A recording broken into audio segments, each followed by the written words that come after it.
नमस्कार स्टूडेंट, कैसे हैं आप सभी। आई होप आप सब अच्छे होंगे। तो बहुत सारे स्टूडेंट लगातार इंतजार कर रहे थे कि सर कौन से क्वेश्चन है जो हम चैलेंज कर सकते हैं। तो आज अभी अल्टीमेटली मैं आप सभी के लिए वो वीडियो लेकर आया हूं। अब वीडियो में आ गए हैं तो जरूर वीडियो को लाइक कर दीजिएगा। काफ़ी स्टूडेंट के मन में ये डाउट हो सकता है कि सर आप देरी से आए हो।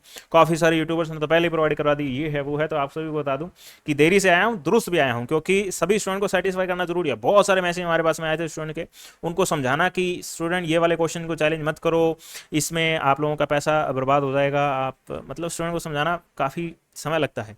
स्टूडेंट मानता नहीं है कि नहीं ये हम तो चैलेंज करेंगे सर, ऐसा है वैसा है। उनको समझाते हैं ये क्वेश्चन चैलेंज वाले नहीं है, इसके अंदर आप गलत समझ रहे हो इसको। खैर जो भी था, अल्टीमेटली अब मैं आपके लिए वीडियो लेकर आया हूं। ध्यान से देखिएगा, हर बात यहां पर सुनिएगा, हर क्वेश्चन को ध्यान से समझिएगा।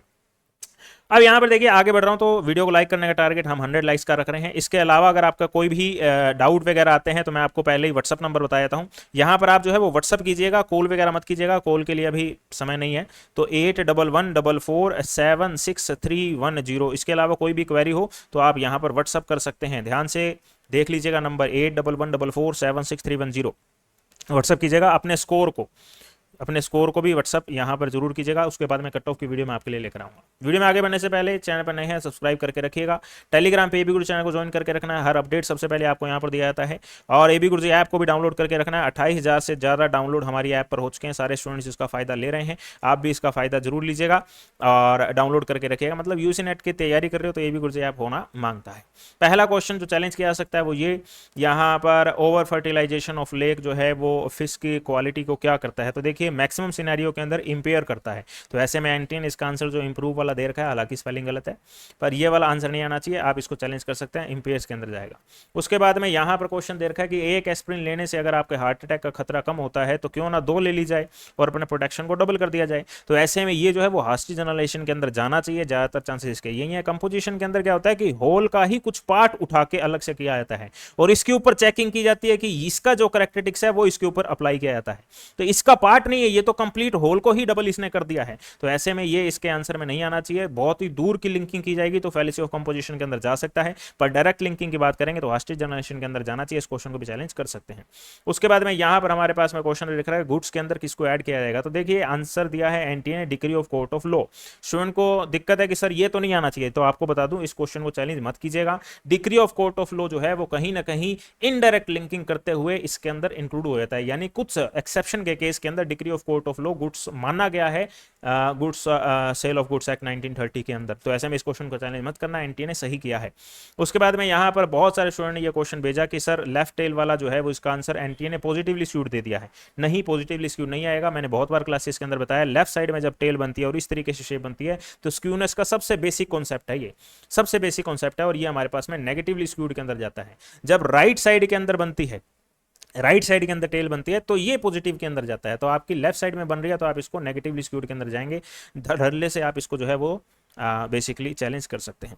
उसके बाद में यहाँ पर क्वेश्चन आ रहा है स्टूडेंट का, सर 1946 इंडिया के अंदर कितनी यूनिवर्सिटी थी। गूगल तो हमारे को 20 बता रहा है, गूगल तो हमारे को 21 बता रहा है, ऑप्शन के अंदर दे नहीं रखा। तो देखिए, वैसे देखा जाए एनटीए ने अगर इसका कोई आंसर दिया है और आप इसको चैलेंज करते हो तो चैलेंज करने का कोई फर्क नहीं पड़ेगा, क्योंकि हो सकता है कि ये इंडियन टेरिटरी की बात कर रहा हो।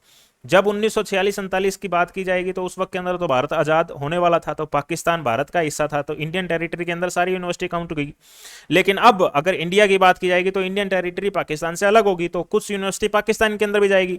तो इस तरीके से जो आंसर है वो बदल जाता है।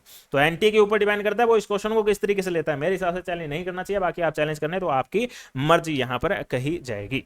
उसके बाद में डिसेंट्री कई बार क्लासेस के अंदर बताया, ये वाटरबोर्न डिजीज होती है और 2 तरीके से हो सकती है, बैक्टीरिया से भी हो सकती है, प्रोटोजोआ से भी हो सकती है। एनटीए ने इसका प्रोटोजोआ दिया है। कोई बात नहीं, आप इस क्वेश्चन को चैलेंज कीजिएगा। एनटीए फाइनल आंसर की के अंदर शायद इसका 2 और 4 जो है वो दोनों के दोनों आंसर कंसीडर कर लेगी। उसके बाद में यहां पर हमारे पास में आया है कि सर ग्लोबल टेम्परेचर जो है वो एक तरीके से ग्लोबल वार्मिंग हो गया। ग्लोबल वार्मिंग हो गया ना, हाँ बिल्कुल सही बात है, ग्लोबल वार्मिंग हो गया है। तो यहां पर इस क्वेश्चन का आंसर जो है वो क्योटो प्रोटोकॉल आना चाहिए। हाँ बिल्कुल सही बात है आपकी, पेरिस एग्रीमेंट का इनडायरेक्ट लिंकिंग यहां पर बनता है। एनटीए ने आंसर पेरिस एग्रीमेंट का दिया है, जबकि इसका इनडायरेक्ट लिंकिंग बनता है क्योंकि लॉन्ग टर्म लॉ एमिशन से रिलेटेड यहां पर है।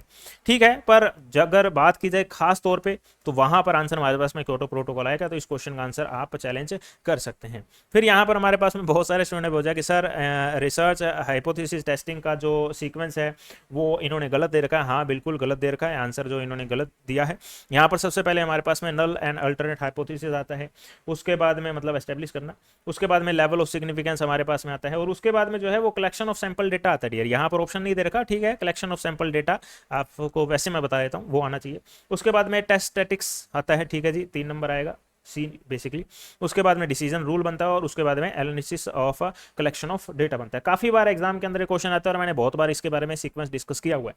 सीक्वेंस सिर्फ इतना से नहीं होता, जैसे मान लो सीक्वेंस के अंदर कुछ 10 पॉइंट है तो एनटीए जो पहला पूछ लेगी, तीसरा डाल देगी, 7वां डाल देगी, 8वां डाल देगी और 10वां डाल देगी, इस तरीके से करती है एनटीए। तो ऐसे ही इसके बीच में कुछ पॉइंट होंगे जो ऐड हो सकते हैं, पर अभी समय नहीं है हमारे पास में, इसलिए हम इसको डिस्कस नहीं करेंगे। इस क्वेश्चन का आंसर जो वो ABCDE आना चाहिए। एनटीए ने कुछ दूसरा आंसर दे रखा तो आप इसको धड़ल्ले से चैलेंज कर सकते हैं।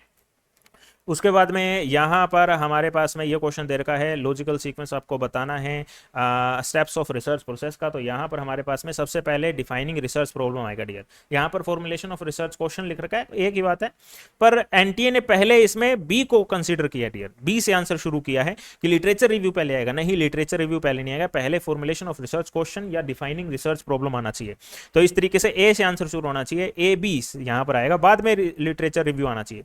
तो इस तरीके से देखा जाए तो ये आंसर अपने कर सकते हैं। हालांकि इसका सीक्वेंस भी जैसे मैंने अभी आपको बताया कि 10 से पॉइंट होते हैं, उसमें से कुछ बीच बीच में से पॉइंट उठा के ये डाल देता है। तो ऐसे में स्टूडेंट को लग सकता है कि सर कलेक्शन डेटा इधर कैसे आ सकता है, तो कलेक्शन डेटा थोड़ा बाद में ही आता है, क्योंकि इससे पहले हमारे पास में formulation of hypothesis, research design भी आना चाहिए। पर अब एग्जामिनर ने दिया ही नहीं हुआ, बी के बाद में ऐसे देखा जाए तो फॉर्मुलेशन ऑफ रिसर्च हाइपोथेसिस भी आना चाहिए, रिसर्च डिजाइन भी आना चाहिए, और उसके बाद में कलेक्शन डेटा आना चाहिए, पर नहीं दे रखा। तो ठीक है, कोई बात नहीं, हम सीधे तौर पर इसको कंसिडर कर सकते हैं।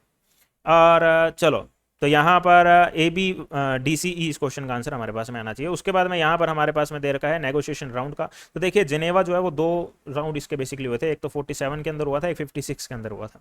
तो बी से आंसर आना चाहिए। एनटी ने इसका आंसर शायद कुछ और दे रखा होगा, बी वाला एक ही ऑप्शन दे रखा है, पर यहाँ पर सीक्वेंस जो है वो गलत है, तो ये क्वेश्चन होना चाहिए ड्रॉप, क्योंकि जिनेवा के बाद में सीधा दोहा आएगा डियर। दोहा 2001 के अंदर हुआ था।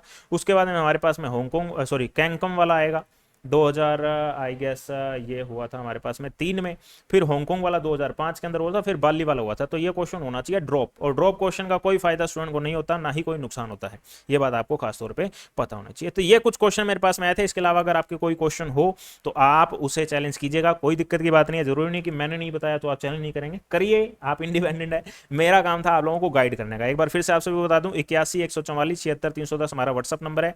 यहाँ पर अपने स्कोर को जरूर व्हाट्सअप कर दीजिएगा, ताकि एनालिसिस किया जा सके कट ऑफ का, और आप लोगों को चांसेस वगैरह बताए जा सके। चैनल जरूर ज्वाइन करके रखना है, टेलीग्राम के ऊपर बिल्कुल फ्री ऑफ कॉस्ट है, और AB गुरुजी ऐप को प्ले स्टोर से डाउनलोड करके जरूर रखना है। ये दोनों काम जरूर कीजिएगा, सबसे इंपॉर्टेंट चीज है। यहाँ तक आ गए तो वीडियो को लाइक जरूर कर दीजिएगा, चैनल पर नए हैं तो सब्सक्राइब कीजिएगा। अगली वीडियो में आपके साथ में मुलाकात करूंगा और भी इंपॉर्टेंट न्यूज़ के साथ में। तब तक के लिए मुझे एक साथ पढ़िए, आगे की ओर बढ़िए। जय हिंद, जय भारत।